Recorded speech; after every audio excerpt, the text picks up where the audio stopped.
Praise the lord. దైవ సేవకులకు, విశ్వాసులందరికీ ప్రభు అయిన యేసుక్రీస్తు మధురమైన నామములు మీ అందరికీ వందనాలు. Praise the Lord. ప్రియులారా, రండి దేవుని వాక్యం ధ్యానించుకుందాం. మీ స్థలాల్లో దేవుని వాక్యం వినుటకు ఎంతో శ్రద్ధ వహించి వాక్యం పట్ల ఎంతో ఆసక్తి గలవారై మీ స్థలాల్లో ఉండి దేవుని వాక్యం వింటున్నారు. ఈ రీతిగా మీ ముందుకు రావడానికి పరిశుద్ధుడైన దేవుడు నాకెంతో మంచి అవకాశం ఇచ్చాడు. మీ అందరితో దేవుని వాక్యాన్ని పంచుకోవడానికి మీరు కూడా చాలా శ్రద్ధగా దేవుని వాక్యమును వింటూ అంగీకరిస్తూ ఆ వాక్య ప్రకారంగా నడుచుకోవడానికి తీర్మానం చేస్తున్నారు. ఆ కారణాన్ని బట్టి నేను దేవదేవునికి స్తోత్రాలు చెల్లిస్తున్నాను. ప్రియులారా, ఈ దినాన్న మనం ధ్యానించబోచున్న వాక్యం ఆదికాండం 12వ అధ్యాయంలో, యెహోషువ 24వ అధ్యాయంలో, అపోస్తలుల కార్యం 7వ అధ్యాయంలో ఇదివరకు మనం చూసుకున్నట్టుగా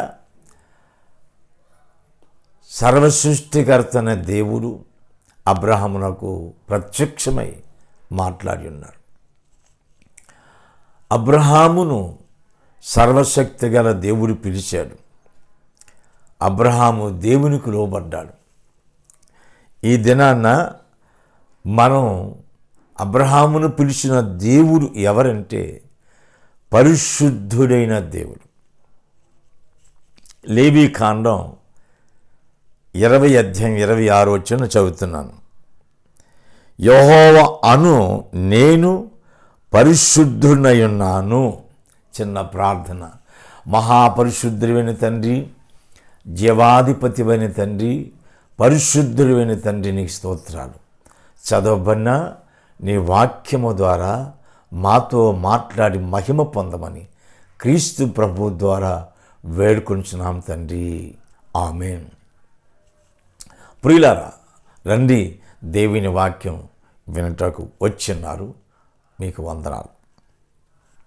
దేవుడు చెప్తున్నాడు, యెహోవా అను నేను పరిశుద్ధుడను అన్నాడు.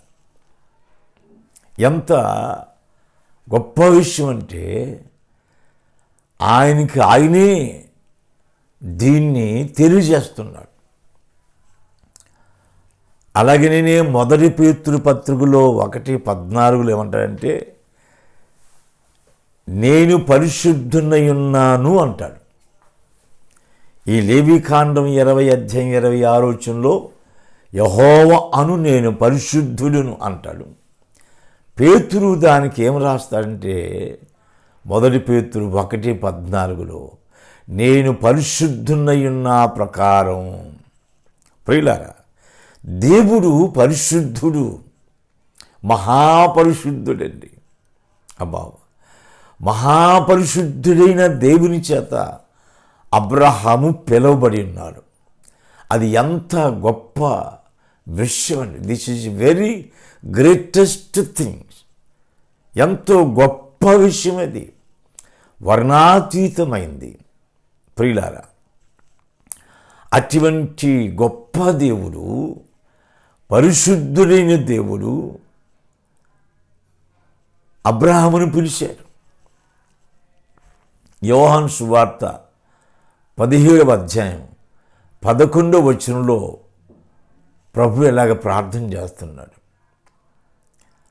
పరిశుద్ధుడైన తండ్రి అంటాడు. అబ్బా అబ్బా అబ్బా. యేసు ప్రభు ఆ పరలోకపు ప్రార్థన అంటారు దాన్ని. ఆయన ప్రార్థన చేసిన ప్రార్థనలో ప్రియులారా, ఎంత గొప్ప విషయం. పరిశుద్ధుడైన తండ్రి అంటాడు. 25వ వచనంలో నీతి స్వరూపుడైన తండ్రి అంటాడు. ప్రియులారా, దేవుడు పరిశుద్ధుడు, మహాపరిశుద్ధుడు. యెహోవా అను నేను పరిశుద్ధుడును, నేను పరిశుద్ధునై ఉన్నాను అంటాడు ఆయన. పరలోకమందు కానీ భూమి యందు కానీ భూమి కింద నేల ఎక్కడైనా సరే నేను పరిశుద్ధుడును అని ప్రకటించువారు ఎవడునూ లేడు, ఉండబోడు. నా దేవుడైన పరిశుద్ధుడైన దేవుడు తప్ప, మన దేవుడు తప్ప. ఆయన పరిశుద్ధుడు, మహాపరిశుద్ధుడు. బాబా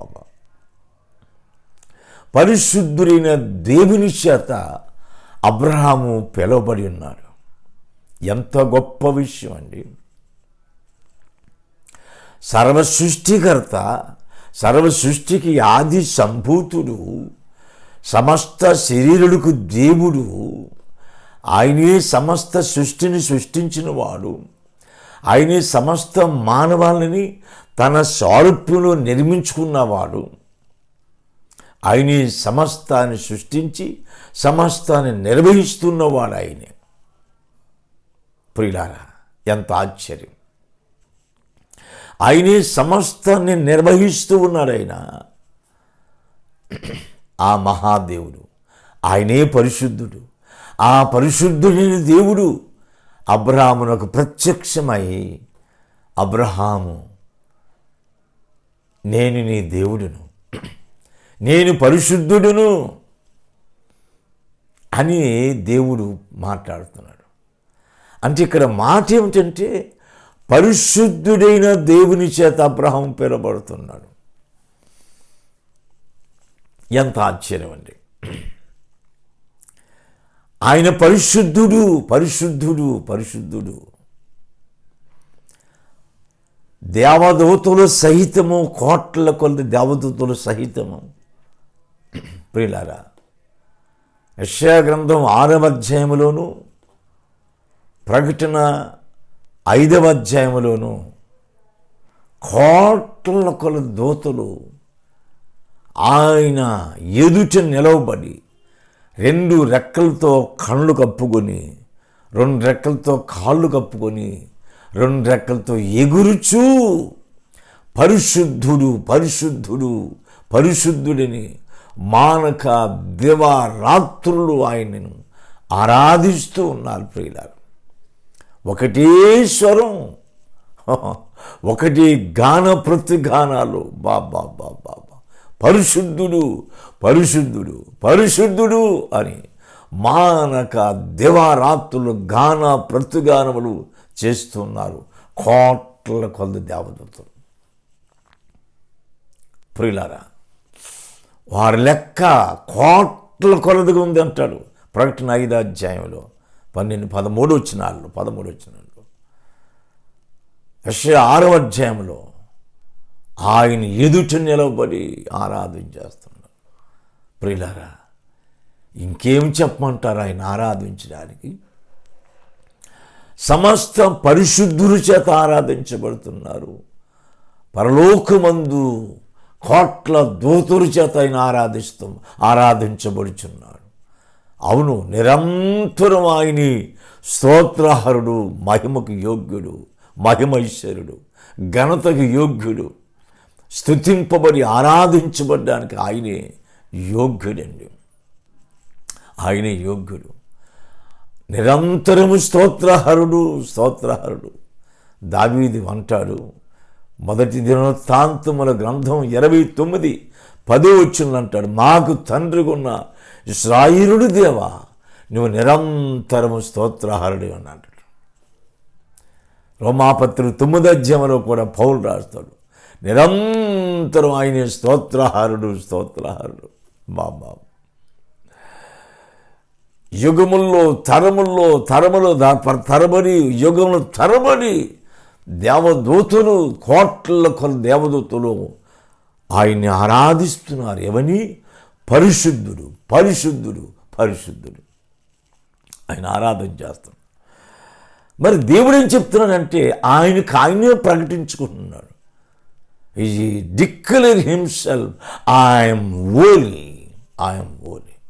నేను పరిశుద్ధుడునని ఆయనే ప్రకటించుకుంటున్నాడు. ప్రియులారా, ఎంత గొప్ప విషయం అది. అది చాలామందికి తేలిగ్గా ఉండొచ్చు, తేలిగ్గా తీసుకొచ్చి కానీ ప్రియులారా అది తేలికైంది కాదు. అది ఎంతో అమోఘమైంది, శ్రేష్టమైంది, వెలకట్టలేందది.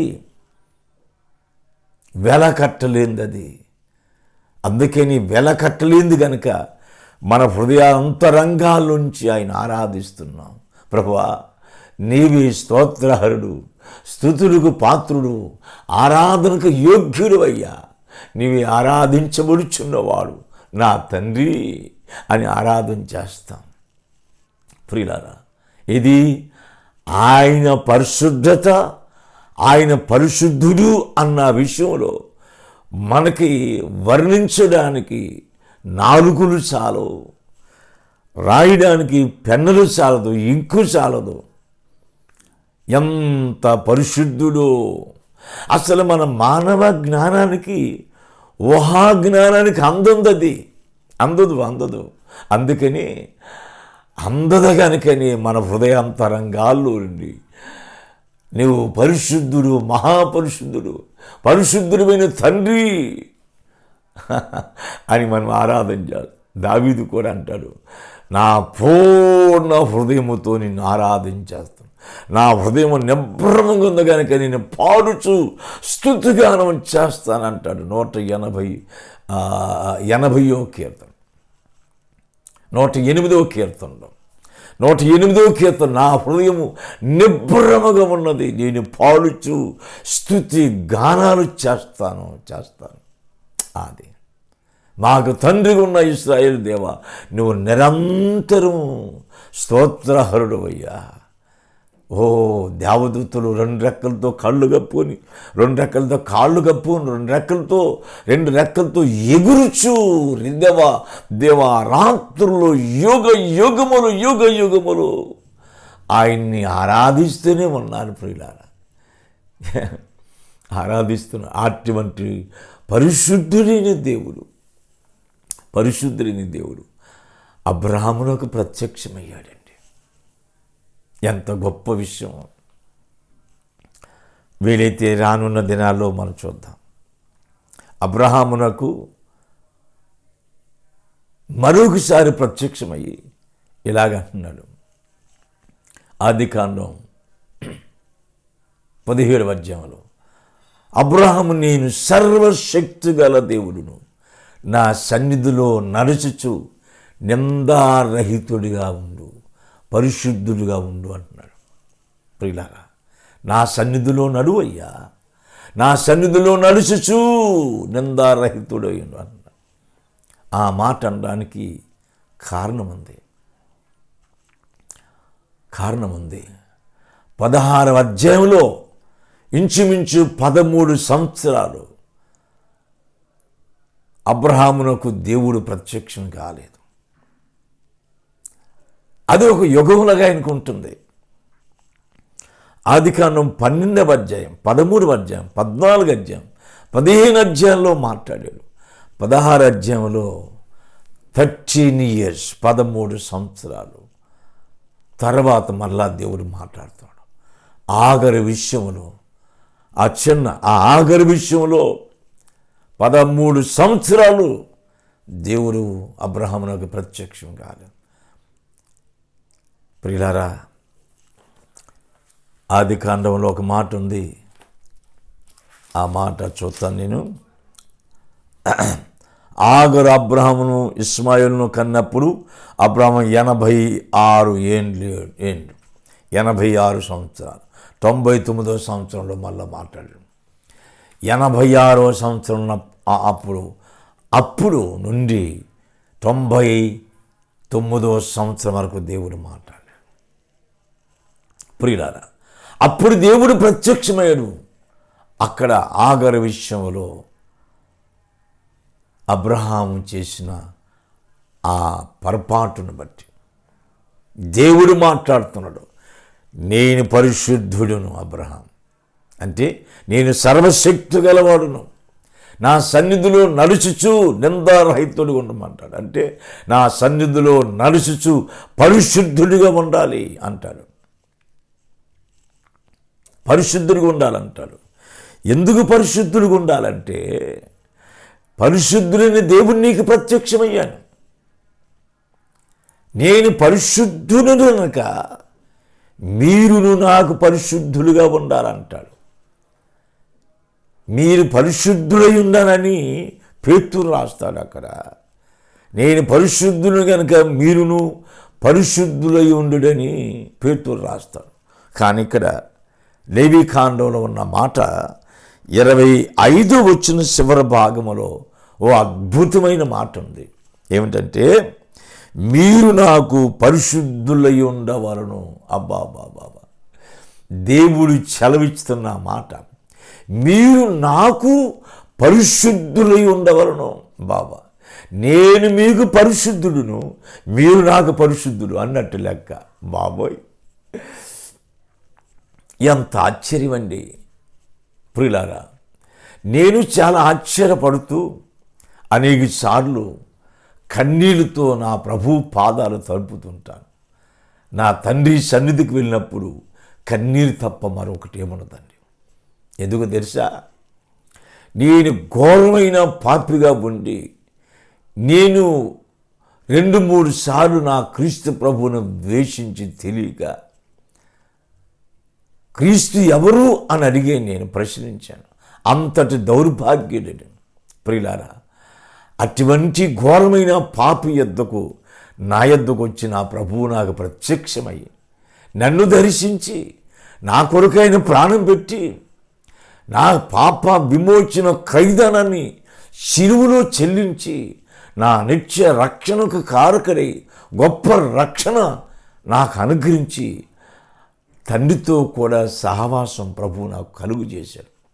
తండ్రి అని పిలిచే యోగ్యత నాకు ఇచ్చాడు.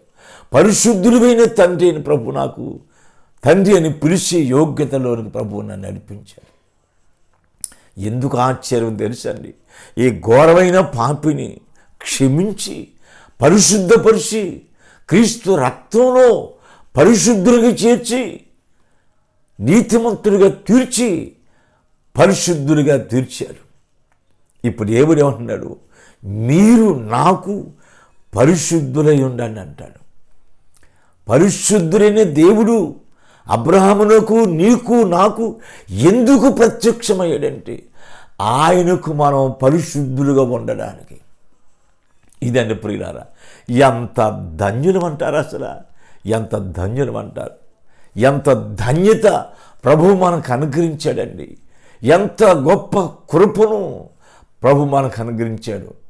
ఆయన కృప వాత్సల్యత గలవాడు, కృప కనికరమ గలవాడు, ఆయన కనికర సంపన్నుడు, ఆయన ప్రేమామయుడు. ఈ పాపి నా యొద్దకు నీ యొద్దకు వచ్చాడు. అబ్రాహాము దగ్గరికి వచ్చాడు, నా దగ్గరికి వచ్చాడు, నీ దగ్గరికి వచ్చాడు. నేను పరిశుద్ధుడును అని మనల్ని పిలిచాడు. అబ్రహామును పిలిచిన దేవుడే మనల్ని పిలిచాడండి. ఎంత ఆశ్చర్యం! నాకు గొప్ప ఆశ్చర్యము అద్భుతం నా జీవితంలో ఏంటంటే, నేను ఆయనకి ఏమి చెల్లించలేను. నా జీవితాన్ని ఆయనకి సమర్పించుకోవడం తప్ప, నా జీవితాన్ని ఆయన చేతుల్లో పెట్టడం తప్ప, ఆయనకు అప్పగించుకోవడం తప్ప మరొకటి ఏదీ లేదండి. కారణం ఏంటంటే, నేను ఆయనకి పరిశుద్ధుడిగా ఉండాలని దేవుడు కోరుతున్నాడు, నా ప్రభువు కోరుతున్నాడు. మళ్ళా చదువుతాం చూడండి, లేవీకాండం 20 అధ్యాయం 25 వచ్చిన చివరి భాగం. ఎంత అద్భుతమైన మాట అంటే ఆ మాట, మీరు నాకు పరిశుద్ధులై ఉండవలను. ఈ మాట, నేను పరిశుద్ధులు కనుక మీరు పరిశుద్ధులై ఉండడని అనేక సార్లు దైవ సేవకులు మేము బోధించాం, మీరు విన్నారు, మీరు చదివారు. అనేక మంది సేవకుల ద్వారా మీరు విన్నారు. ఏ మాట విన్నారు? నేను పరిశుద్ధులు కనుక మీరును పరిశుద్ధులైండి అని పేతురు రాసిన పత్రంలో, ఇక్కడ ఈ లేవీకాండం రాసిన 20 అధ్యాయం రాసినలో ఇలాగ బోధించాం మేము అనేక సార్లు. అనేక మంది దైవ సేవకులు బోధించారు. నీకు చదివిన అది అర్థమైంది, నీ విన్నప్పుడు అదే నీకు అర్థమైంది. నేను పరిశుద్ధుడిని కనుక మీరును పరిశుద్ధులై ఉండన్న మాటే విన్నాము. కానీ ఇదిగో మరొక మాట వెలుగులోనికి తీసుకొస్తున్నాను నీ ముందుకు. ఏమాట తెలుసా? నీవు నాకు పరిశుద్ధుడు అన్నాడు ఆయన. నేను నీకు పరిశుద్ధుడును, నీవు నాకు పరిశుద్ధుడిగా ఉండాలంటున్నాడు. మీరు నాకు పరిశుద్ధులై ఉండవలను అన్నాడనమాట. వేరే సిద్ధాంతాలు తీసుకోవాల్సిన అవసరం లేదు. ఇక్కడ నేను సిద్ధాంతాలు బోధించను, వాక్యాన్ని మాత్రం బోధిస్తాను. వాక్యాన్ని చెప్పుతూ అనుభవిస్తాను. నా అనుభవంలోనికి వాక్యం ఉంటుంది ప్రియులారా. నేను అనుభవించకుండా చెప్పను. ఈ వాక్యం ఎన్నోసార్లు కన్నీరుతో నా హృదయమును తీర్చుకొని ఏడ్చి కన్నీరు కార్చిన ప్రభు పాదాలు తడిపిన రోజులు చాలా ఉన్నాయి. ప్రభా, ఈ దౌర్భాగ్యాన్ని, ఈ నీచుణ్ణి, ఈ దుమ్ము లాంటివని, ధూళి లాంటివని, ఈ బూడిద లాంటివని ప్రభువా, అంతలో కనబడి అంతలో మాయమైపోయి ఈ ఆవిరిని, ఈ బూడిదను, ఈ ఘోరమైన పాపిని నీ కుమారుని యేసుక్రీస్తు పరిశుద్ధ రక్తంతో నన్ను కడుక్కొని నన్ను పరిశుద్ధులు చేసి నీకు పరిశుద్ధుడిగా ఉండడానికి నన్ను పిలుచుకున్నావు ప్రభువా. ఎంతటి గొప్ప విషయం ఇది ప్రియులారా. గమనించండి, అబ్రాహాము దేవునికి పరిశుద్ధుడిగా ఉండాలని పిలువబడ్డాడు. ఈరోజు దైవ సేవకుడా, నీవు దేవునికి పరిశుద్ధుడు ఉండాలని పిలువబడ్డా. ప్రియమైన పరిశుద్ధులారా, విశ్వాసులారా, మనము దేవునికి పరిశుద్ధులుగా ఉండాలని పిలువబడ్డా. నా దేవుడు నన్ను ఎంతగానో పరిచాడు.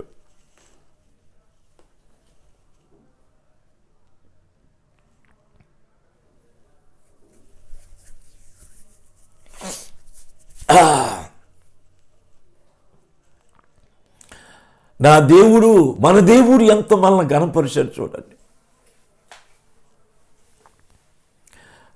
మీరు నాకు పరిశుద్ధులై ఉండవలను. ఎంత గొప్ప విషయం.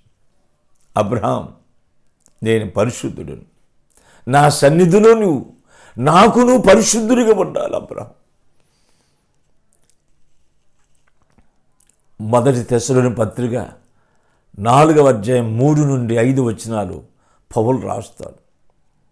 ఇదిగో ఈ ఘట్టాలు ఈ మంటి ఘట్టాలను పరిశుద్ధత కాపాడుకోండి అంటాడు. పరిశుద్ధులు అగుటయే దేవుని చిత్తం అంటాడు. పరిశుద్ధులు అగుటయే, పరిశుద్ధులుగా జీవించటయే ఈ బలహీనమైన ఘట్టాలని కాపాడుకోండి అంటాడు. 2 కొరింథీ పత్రిక 4వ అధ్యాయంలో 7, 8, 9 వచనాల్లో ఈ మంటి ఘట్టముల్లో ఆయన మహిమైశ్వర్యం ఉంది. ఈ మంటి ఘట్టాలని పాపిష్టైన పాపంతో కూడిన జీవితాలను బాగు చేసి పరిశుద్ధపరిచి ఈ మంటి ఘట్టాల్లో ఆయన మహిమైశ్వర్యం పోసాడండి. ఈ మంటి ఘట్టాలను కాపాడుకోవాలి. ఈ ఘట్టం చాలా బలహీనమైన ఘట్టం ఇది. చెడు తలంపులకి, చెడు ఆలోచనలకి, పాపానికి, వ్యభిచారానికి, త్రాగుడికి, లంచగొనితనానికి, ధనాపేక్షకు, శరీరాశలకు, శరీర కోరికలకు ఒక నిలయం లాంటిది ఇది. ఈ ఘట్టమన్నీ పోగు చేసుకొని దాన్ని భద్రపరుచుకున్నది ఏదో బంగారు నాణ్యాలుగా భద్రపరుచుకున్నట్టుగా పాపానంతా పోగు చేసుకుని భద్రపరుచుకుంటుంది. ఇది బలహీనమైన ఘట్టం. ఈ బలహీనమైన ఘట్టాలను కూడా పరిశుద్ధపరిచి మన ఆత్మను, జీవాన్ని, శరీరాన్ని పవిత్రపరిచి ఈ బలహీనమైన ఘట్టంలో ఆయన మహిమైశ్వర్యంతో నింపేశాడు. ఎందుకు ఆయన మహిమైశ్వర్యం నింపాడంటే ప్రియులారా, ఆయనకి పరిశుద్ధులుగా ఉండడానికి. అబ్రహాం, నేను పరిశుద్ధుడును, నా సన్నిధిలో పరిశుద్ధుడిగా ఉండు బాబు, నిర్దోషి ఉండు, నిష్కలంకము ఉండు, నిందారహితుడిగా ఉండు. నా సన్నిధిలో నేను పరిశుద్ధునై ఉన్నాను, నీవు నాకు పరిశుద్ధుడిగా ఉండాలి. మరలా నేను చదువుతాను, నేను దయచేసి ప్రియులారా, మీరు వీలైతే ఆ వాక్యం చదవని మీకు అర్థమవుద్ది. లేవీకాండం 20వ అధ్యాయం 25వ వచనం చివరి భాగం. మీరు నాకు పరిశుద్ధులై ఉండవలను. 26వ వచనం, యెహోవా అను నేను పరిశుద్ధుడును.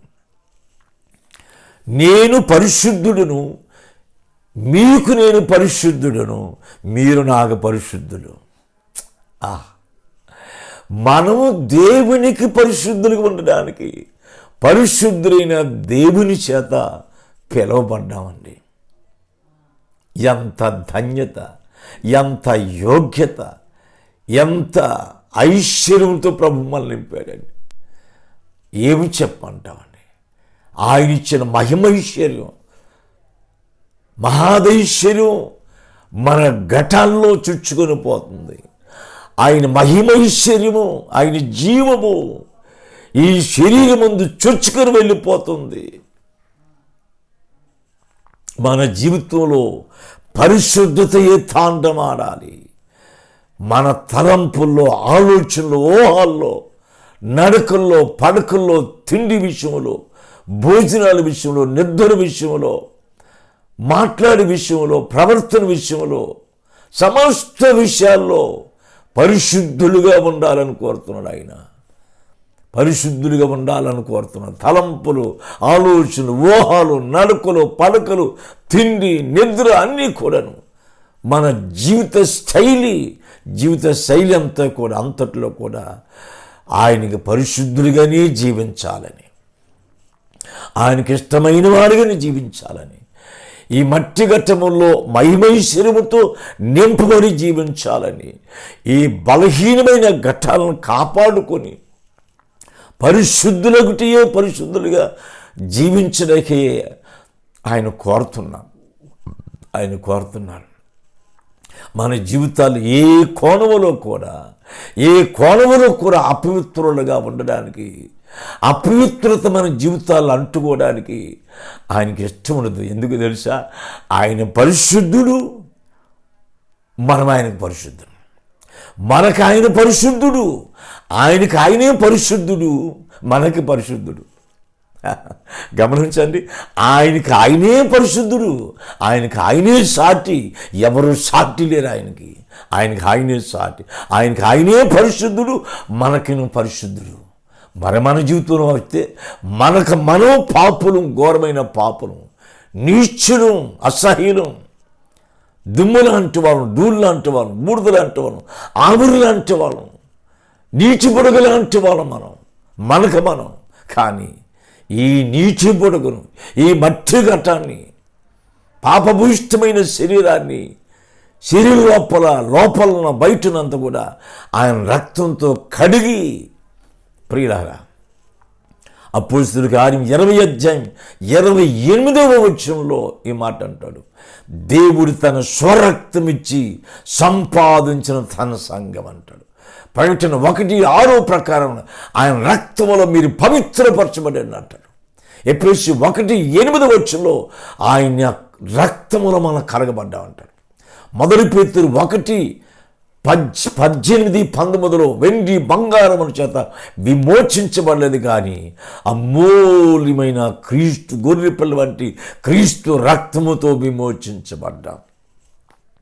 క్రీస్తు రక్తంతో ఈ బలహీనమైన ఈ శరీరాన్ని, లోపల పాపాన్ని పూర్తిగా కడిగివేసి పరిశుద్ధులుగా చేశాడండి. నీతిమంతులు తీర్చాడు, పరిశుద్ధపరిచాడు. రోమాపత్రులు అంటాడు 8లో, ఇప్పుడు క్రీస్తు యేసునందున్న వారికి ఏ శిక్షా విధియు లేదు. క్రీస్తు యేసులో మనం చేర్చేశాడు. కొలసీ 4:3 మనకు జీవమైన క్రీస్తు ప్రత్యక్షమైన, అదిగో మనకు జీవమైనాడు ఆయన జీవం మళ్ళీ వచ్చిపోయింది, ఆయన జీవం మనలో చొచ్చుకొని వెళ్ళిపోయింది, ఆయన మహిమైశ్వర్యం మనలో చొచ్చుకొని వెళ్ళిపోయింది, ఆయన రక్తం మనల్ని కలిగి పవిత్రపరిచింది. ఇప్పుడు చెప్పండి, పరిశుద్ధుడైన దేవుడు అబ్రాహామునకు ప్రత్యక్షమయ్యాడు. అబ్రహాం, నా సన్నిధిలో నువ్వు పరిశుద్ధుడున్నాడు, నా సన్నిధిలో నిందారహితుడుగుండు అన్నాడు. ఈ రోజున మనతో పౌలు రాస్తున్నాడు, ఈ మట్టి ఘటాలు పరిశుద్ధులగుటి దేవుని చిత్తం, ఈ మంటి ఘట్టాలని కాపాడుకొని పరిశుద్ధత కాపాడుకోవడం దేవుని చిత్తం అంటాడు. దేవుని చిత్తం మీదండి ఈ ఘట్టాలను కాపాడుకోవాలి. ఆయన మహిమైశ్వర్యం మనలో పోశాడు. ఆయన సకల ఐశ్వర్యమంతా మనలో పోశాడు. మహాదైశ్వర్యంతో మనల్ని నింపేశాడు. ఆయన ఇంకేం చెప్తా, క్రీస్తు రక్తంతో కడిగి వేశాడు, పరిశుద్ధులుగా పరిశుద్ధపరిచాడు, మహిమైశ్వర్యంతో మనల్ని నింపేశాడు. ఆయన మహిమ మనలో చొచ్చుకుపోతుంది. ఆ 2 కొరింథీ 4:7-8 వచ్చిన ప్రకారం ఆయన జీవం మనలో చొచ్చుకొని వెళ్ళిపోతుంది ఈ మట్టి ఘట్టముల్లో. ఎందుకు తెలుసా? ఆయన పరిశుద్ధుడు, మనం పరిశుద్ధుడిగా జీవించడానికి. అబ్రహాము, నేను పరిశుద్ధుడైన దేవుడిని నేను పిలుస్తున్నాను, నా సన్నిధిలో పరిశుద్ధుడున్నాడు అని అబ్రహాం చెప్తున్నాడు. ఈ రోజున దైవ సేవకులైన మనకి సకల పరిశుద్ధుడికి కూడా ప్రభువు, సమస్త పరిశుద్ధుడికి ప్రభు చెప్తున్నాడు, మీ ఘటాలు, మీ ఈ బలహీనమైన ఘటాలు పరిశుద్ధులగుటయే నా చిత్తం, పరిశుద్ధులుగా ఉండుటయే నా చిత్తం. మీరు పరిశుద్ధులుగా ఉండడానికి నా మహిమైశ్వర్యం మీలో పోశాను, నా కుమారుని రక్తంతో కడిగి వేశాను. మీరు నాకు పరిశుద్ధులైందండి, మీరు నాకు పరిశుద్ధులైందండి. మన ప్రభు అయిన యేసుక్రీస్తు రాకడి యందు మొదటి దశలోని పత్రిక 4:23 ఆయన రాకడి యందు మన ఆత్మ, మన జీవం, మన శరీరం నిందారహితముగాను పరిశుద్ధంగా కాపాడుకోవాలి. నిందారహితంగా పరిశుద్ధుడిగా ఈ ఘటాలు కాపాడుకోవాలి. కనుక ఎంత ధన్యుడమండి. మనకి ఆయన పరిశుద్ధుడు, ఆయనే పరిశుద్ధుడు, ఆయన మనకి పరిశుద్ధుడు. మనకు మనం పాపులు, కానీ మనం పవిత్రపరిచి పరిశుద్ధపరిచి మనం ఆయనకి పరిశుద్ధుడిగా ఉండాలని ప్రభువు కోరుతున్నాడు. పరిశుద్ధుడిగా జీవించాలి. మీరు నాకు పరిశుద్ధుడు. అబ్బా, ఎంత యోగ్యతనిచ్చాడు, ఎంత ధన్యతనిచ్చాడు. నేను దేవునికి పరిశుద్ధున్నా, నీవు దేవునికి పరిశుద్ధుడా? అవును, ఆయన చెప్తున్నాడు ఆ మాట. ఈ మాట నేను చాలాసార్లు చాలా టైము, చాలా రోజులు నేను జీర్ణించుకోలేకపోయింది. ఏంటి, నేను ఆయనకి పరిశుద్ధుడుగా ఉండడం ఏంటి? అసలు అది నాకు సాధ్యమవుతుందా? అది నాకు సాధ్యమవుతుందా? అయ్యో, నేను ఆయనకి పరిశుద్ధుడిగా ఎలా జీవించగలనని. ప్రియులారా, నేను కేవలం బలహీనునే, కానీ ఆయన మహిమైశ్వర్యం ఉంది, మహాదైశ్వర్యం తినిపించాడు, వాక్య ప్రభావంతో నింపేశాడు. వాక్య శక్తి నన్ను బ్రతికింపజేసి జీవింపజేసి నన్ను వాక్యమును స్థిరపరిచి సర్వసత్యమును నడిపిస్తుంది దేవుని వాక్యం, పరిశుద్ధాత్మను. ఆ కారణం బట్టి నేను కూడా దేవునికి పరిశుద్ధుడిగా ఉండగలనని గొప్ప దృఢ విశ్వాసంతో ముందుకు సాగుతున్నానండి. అబ్రహాము అలాగే సాగాడు, నువ్వు అలాగే సాగుతున్నావు. సాగు, ఈ ఘట్టాలను కాపాడుకుందాం. ప్రియమైన విశ్వాసులారా, ఈ ఘట్టాలు కాపాడుకుందాం, పరిశుద్ధతను కాపాడుకుందాం, జీవితాన్ని కాపాడుకుందాం. పరిశుద్ధుడైన దేవుని చేత అబ్రహాం పిలబడినట్టుగానే మనం పిలబడ్డాం. అబ్రహాం తన ఘటాన్ని కాపాడుకోవడానికి దేవుడు మాట్లాడాడు. అప్పటి నుండి అబ్రహాం జీవితకాలం అంతా కూడా దేవుని సన్నిధిలోనే జీవిస్తూ దేవునితో నడుస్తూనే ఉన్నాడు. విశ్వాసులారా, దైవ సేవకులారా, మనం అలాగని జీవిద్దాం. అబ్రహాం అలాగే పరిశుద్ధుడిగా జీవించడానికి ప్రభు మనల్ని పిలిచాడు. అబ్రహామును పిలిచిన పరిశుద్ధుని దేవుడు ఈ రోజున నిన్ను నన్ను పిలిచాడు. మనము కూడా పరిశుద్ధులైన దేవుని చేత పిలువబడ్డాం, ఆయనకు పరిశుద్ధుడిగా ఉండడానికి. ప్రార్థన చేద్దాం. వీలైతే మరొకసారి ఈ వాక్యాన్ని మరలా ధ్యానం చేద్దాం, ప్రార్థన చేద్దాం. ప్రియమైన దైవ సేవకులారా, విశ్వాసులారా, పరిశుద్ధులారా, గమనించండి. పరిశుద్ధులైన దేవుని చేత అబ్రహాం పిలబడినట్టుగా మనం కూడా పిలబడ్డాం. అబ్రహాము ఒక కాలు అలా జారిపోయినప్పుడు దేవుడు దాన్ని సహించలేకపోయి దేవుడు ప్రత్యక్షమై, నేను సర్వశక్తి గల దేవుడును, నా సన్నిధిలో నడుచుచు నిందారహితుడు ఉండమన్నాడు. ఈ రోజున నీతో అదే మాట మాట్లాడుతున్నాడు. నేను పరిశుద్ధుడు గనుక నీవును పరిశుద్ధుడిగా ఉండు. నేను నీకు పరిశుద్ధుడును, నీవు నాకు పరిశుద్ధుడిగా జీవించు అన్నాడు ఆయన. ఆయన పరిశుద్ధుడిగా ఉండడానికి తీర్మానం చేద్దాం. విశ్వాసులారా, పరిశుద్ధులారా, తీర్మానం చేద్దాం. ప్రార్థన. మహాపరిశుద్ధమైన తండ్రి, దేవాని ఘనమైన పాదాలు బట్టి నీకు స్తోత్రాలు చెల్లిస్తున్నాం తండ్రి. ఇదిగో నీ వాక్యం వింటున్న నీ సేవకుల కొరకై, విశ్వాసులైన పరిశుద్ధుల కొరకై ప్రార్థిస్తున్నాం. పరిశుద్ధులైన దేవుడిగా అబ్రహామును పిలిచావు. అబ్రహామును ప్రభా నేను పరిశుద్ధుడు అన్నట్టుగా మాట్లాడి నువ్వు కూడా పరిశుద్ధుడిగా జీవించన్నావు. అలాగే నన్ను దైవసేవకులైన మమ్మల్ని విశ్వాసం అందరూ పిలిచావు ప్రభా. పరిశుద్ధులైన దేవుడికి పిలిచావు. మేము పరిశుద్ధులుగా ఉండడానికి, అలా ఉండడానికి మా కృప దయచేయమని సమస్త పరిశుద్ధుల కొరకై, సమస్తమైన సేవకుల కొరకై ప్రార్థిస్తున్నాం. మేము మీకు పరిశుద్ధులుగా వండి జీవించడానికి మమ్మల్ని సిద్ధపరిచి సాహిత్యపరచమని క్రీస్తు ప్రభు ద్వారా వేడుకొంచున్నాం తండ్రి. ఆమేన్.